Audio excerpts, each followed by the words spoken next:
KTR పిరికిపంద drugs పరీక్షలకు సిద్ధమన్నాడు, కోర్టుకు వెళ్ళి స్టే తెచ్చుకున్నాడు. వాస్తవమే, నిజంగా దమ్ము ధైర్యం. కేటీఆర్ ఇన్ని ఆరోపణలు చేస్తున్నాడు, ఇన్ని మాటలు మాట్లాడుతున్నాడు, ఇన్ని ప్రెస్ మీట్లు పెడుతున్నాడు, ఇంత హంగామా చేస్తున్నాడు. ఎందుకు? పదవి వస్తుంది అనుకుంటే రాలేకపోయింది, ముఖ్యమంత్రి అయితే అనుకుంటే అసలు మంత్రి కూడా కాలేకపోయిండు, ఇంటి కనీసం ఎమ్మెల్యే లాగానే ఉన్నాడు. మరి అట్లాంటి కేటీఆర్ కనీసం మాట మీద అంటే డ్రగ్స్ నిజంగా కేటీఆర్ తీసుకున్నాడా తీసుకోలేదా అని టెస్ట్కి పోతే తెలుస్తుంది కదా. నిజంగా తెలంగాణ ప్రజలను వంచొద్దు, తెలంగాణ ప్రజల పట్ల నేను పారదర్శకత ట్రాన్స్పరెంట్గా ఉండాలని కేటీఆర్ అనుకుంటే డ్రగ్స్ పరీక్షలకు పోవాలి కదా. డ్రగ్స్ పరీక్షకు పోతే ఆ డ్రగ్స్ పరీక్షలో పాజిటివ్ వచ్చిందా నెగిటివ్ వచ్చిందా ఆ రిపోర్ట్ బయటకు వస్తుంది. నెగిటివ్ వస్తే ఇక నువ్వు దేశాన్ని రాష్ట్రాన్ని ఏం పాలిస్తావు అనేటువంటిది ప్రజలకు తెలుస్తుంది. ఒకవేళ నెగిటివ్ రాకపోతే ఎప్పుడైనా నువ్వు హీరో లాగానే ఉంటావు కదా. ఎందుకు భయపడుతున్నావు అంటే కేటీఆర్ పక్కా డ్రగ్స్ తీసుకున్నాడు అనేటువంటిది మనకు అర్థమవుతుంది. కేటీఆర్ డ్రగ్స్ తీసుకోకపోతే డ్రగ్స్ టెస్ట్కు ఎందుకు పోతలేడు? పక్కా డ్రగ్స్ తీసుకున్నాడు, డ్రగ్స్ తీసుకునేటువంటి అలవాటు కూడా కేటీఆర్కు ఉంది అనేటువంటిది రేవంత్ రెడ్డి ఆరోపణ చేస్తున్నాడు. అది వాస్తవమే ఉండొచ్చు. వాస్తవం కానప్పుడు ఆయన డ్రగ్ టెస్ట్కు పోవాలి, ప్రజల ముందుకు ట్రాన్స్పరెంట్గా రావాల్సిన అవసరం ఉంది. ఒక ప్రజాప్రతినిధిగా ఉన్నాడు, తెలంగాణ రాష్ట్రానికి మంత్రిగా పనిచేసిండు, ఒక పార్టీకి వర్కింగ్ ప్రెసిడెంట్గా ఉన్నాడు. బీఆర్ఎస్ పార్టీ నాయకులందరికీ కూడా అండదండగా ఉంటానన్నప్పుడు మరి ట్రాన్స్పరెంట్గా ఉండాల్సిన అవసరం కేటీఆర్కు ఉందా లేదో ఒకసారి చూడాల్సిందే. పరీక్షలకు జుట్టు రక్తం ఇస్తానని చెప్పి తర్వాత మాట మార్చిండు. ఇప్పటికైనా కేటీఆర్కు దమ్ము ధైర్యం ఉంటే పరీక్షలకు తన జుట్టు వెంట్రుకలు ఇవ్వాల్సిందే, రక్తం పరీక్షల నమోదు కూడా ఇవ్వాల్సిందే. లేకపోతే తెలంగాణ ప్రజలు ఖచ్చితంగా కేటీఆర్ డ్రగ్స్ వాడిండు అని పక్కా ఫిక్స్ అవుతారు. ఆయన చుట్టూ ఉన్న వాళ్ళంతా గంజాయి బ్యాచే.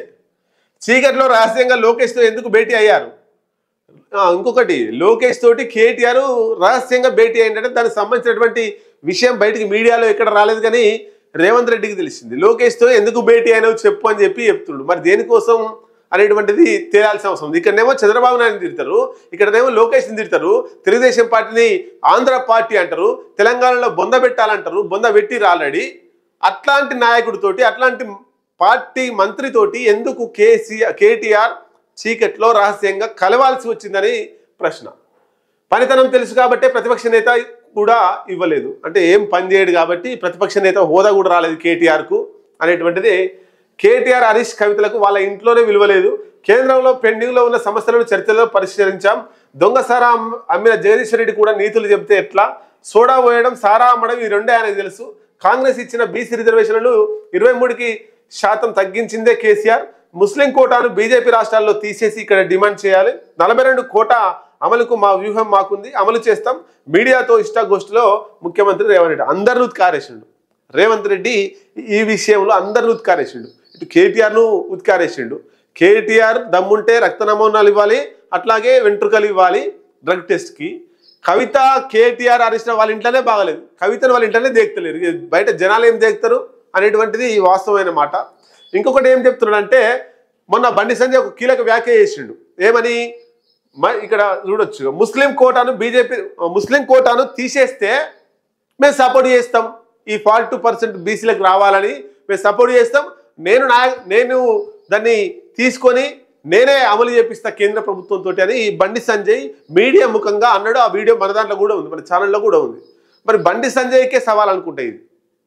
బండి సంజయ్కే సవాల్. ముస్లిం కోటా ఏదైతే ముస్లిం కోటా ఉందో ఆ కోటాను మొదటగా బీజేపీ ఏ రాష్ట్రాలలో పాలిస్తుంది, ఏ రాష్ట్రాల్లో అధికారంలో ఉంది, అక్కడ అమలు చేస్తే నేను కూడా అమలు చేస్తా అంటుంటారు రేవంత్ రెడ్డి. మరి అక్కడ అమలు చేసే దమ్ము ధైర్యం బీజేపీ పార్టీకి ఉందా?